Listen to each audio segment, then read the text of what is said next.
Chelsea Football Club has apologised profusely to Gary Johnson, who was sexually abused at the club in the 1970s.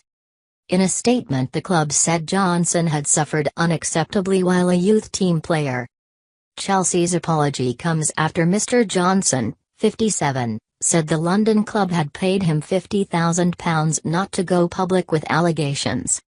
The club admitted that the confidentiality clause had been inappropriate, especially in light of abuse on a wider scale in the game.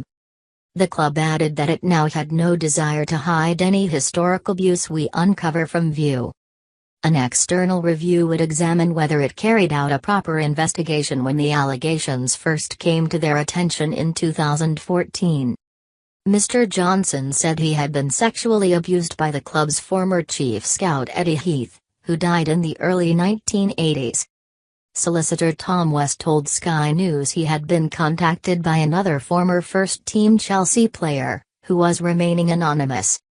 He too claimed to have been sexually assaulted by Heath. Chelsea's statement came as at least 17 more former footballers came forward with allegations of sexual abuse within the game. More than 20 players had already contacted the Professional Footballers Association Union to report historical sex abuse.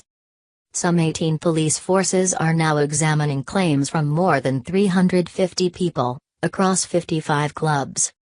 Chelsea said they were fully committed to ensuring the safety and well-being of all children and young people who are in our care or attending our premises. The statement read, "Everyone at Chelsea Football Club has been profoundly shocked by news of historical child sex abuse across British football, and our heart goes out to all the victims. We pay tribute to the enormous courage of the people who have spoken out about the horrific abuse which they endured, including former Chelsea player Gary Johnson. We recognize that to do so, after carrying the burden of those events for so long, must have been an extremely difficult thing to do. It is clear that Gary Johnson suffered unacceptably while in our employment in the 1970s, for which the club apologises profusely. If further evidence is uncovered, we will ensure that we help victims in any way we can. We certainly have no desire to hide any historical abuse we uncover from view. Quite the opposite. Chelsea today is a very different club than it was in the 1970s. We are fully committed to ensuring the safety and well-being of all children and young people who are in our care or attending our premises.